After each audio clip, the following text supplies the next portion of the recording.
কম নয়, দেখো কত কোটি টাকার view. Brother was caught in the crossfire.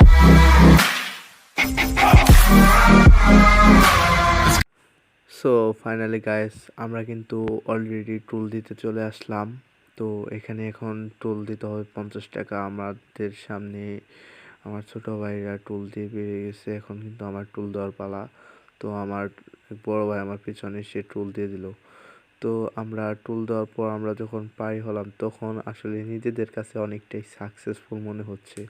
তো অনেক ফিল পাচ্ছি, তো অনেক ভালো লাগতেছে যে আমরা এত কষ্ট করে এসেও আমরা কোনো বাধা বিপত্তির মধ্যে পড়ি নাই। তো খুব ভালো লাগতেছে এই ফিলটা, আসলে বলে বোঝাতে পারছি না যে কতটা ভালো লাগতেছে আমার। অনেক অনেক অনেক বেশি ভালো লাগতেছে আজকে। তো আমাদের বাইকে কোনো পেপারস নাই, তারপর আমরা এত দূর পর্যন্ত আসতে পারছি, তো এটার জন্য আরও অনেকটাই খুশি লাগতেছে। তো সবাই আমাদের জন্য দোয়া করুন প্লিজ, আমরা যেন আর না যাইতে পারি এবং সবাই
তো গাইস অবশেষে কিন্তু আমরা এসে পড়লাম সেই চায়না বাঁধ।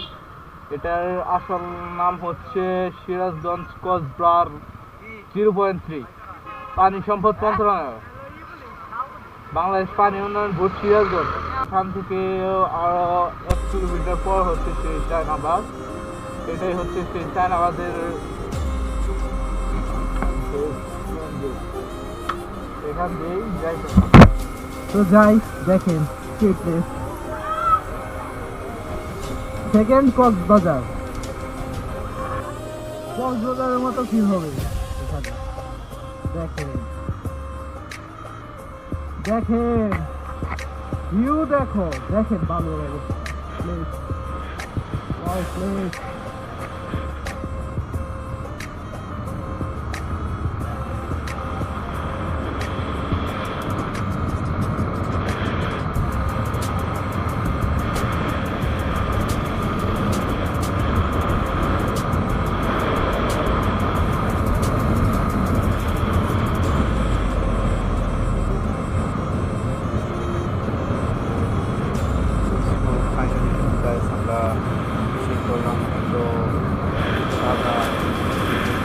দেখো অবশেষে কিন্তু আমরা সাকসেস হয়ে গেলাম এখানে আসতে বললাম।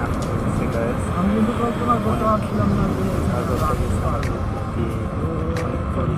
যে অনেক সমস্যা হয়েছে, যেহেতু পুলিশ আমাদের কোনো প্রবলেম করে নাই, তারপরও আমরা একটু সমস্যার সম্মুখীন হয়েছি। তো অবশেষে কিন্তু আমরা এখানে পৌঁছে। জীবনে বড় হয়ে একটা কথা মনে পড়ে গেল, জীবনে অর্থের মূল্য আছে কিন্তু অর্থই তো সব নয়। দেখো কত কোটি টাকার ভিউ। সো গাইস আমরা কিন্তু ওই ক্রসবার 3 নাম্বার থেকে আমরা কিন্তু 1 নাম্বার ক্রসবারে আসলাম। ওই ক্রসবার ওটা হচ্ছে এখন আর কি ইদানিং কিছুদিন যাবৎ ওটার কাজ চলতেছে। আর এটা হচ্ছে সর্বপ্রথম গেট, আর এই হচ্ছে সেই প্লেস যেটাতে আমরা আসতে চাইছিলাম। কিন্তু আমরা আগে যে প্লেসে গিয়েছিলাম ওখানে আমাদের অনেক ছোট ভাই গিয়েছিল। তারপর আমরা চিন্তা ভাবনা করলাম যে ওখানে যাই। তারপর আমরা যখন ওখানে আসি, তারপর ওখান থেকে অনেক লোকজন স্থানীয়রা বললো যে ওই সাইডে আরেকটা ক্রসবার আছে, গেট নাম্বার 1। ওটা হচ্ছে আরও সুন্দর প্লেস, ওটার মধ্যে বসারও অনেক জায়গা আছে, ওটাতে বসতেও পারবেন, সব কিছু করতে পারবেন। পরে তারপর আমরা ভাবলাম যে তাহলে যাওয়া যায়, যেহেতু এত দূর আসলাম তাহলে এটা যদি না দেখে যাই তাহলে কেমন হলো। তো এখানে এসে দেখি তো অবাক আমি, অবাক হওয়ার কারণ হলো এই পাশ থেকে ওই পাশ পর্যন্ত, মানে নদীর এই কিনারা থেকে ওই কিনারা পর্যন্ত দেখা যায় না। তাহলে বুঝতে পারছেন কতটা বড় এই নদীটা। এটা হচ্ছে ব্রহ্মপুত্র নদীর একটা শাখা। আর গাইস এখানে কেউ যদি আসতে চান তো অবশ্যই হেলমেট, গ্লাভস এবং কি যাবতীয় সেফটি কার্ড ব্যবহার করে আসবেন, এবং কি যদি ড্রাইভিং লাইসেন্স এবং কি যদি মোটর সাইকেল যদি কোনো পেপার যদি না থাকে তাহলে আসবেন না। কারণ আমরা কিন্তু আজকে আসছি, তো আমাদের কোনো প্রবলেম হয় নাই। তো আমরা প্রবলেম পড়তে গিয়েও অনেকবার বেঁচে গেছি, তো প্রবলেম পড়তে হয়নি। কিন্তু এখানে যে আসতে চান সবাই ঠিকমতো গাড়ির পেপারস এবং কি নিজের ড্রাইভিং লাইসেন্স সব ঠিকঠাক করে ওকে করে তারপরে আসতে পারবে। সো এই ভিউ দেখার জন্যই কিন্তু আমরা 360 কিমি ঘুরে আসছি। আমাদের এই গন্তব্য হচ্ছে 360 কিমি।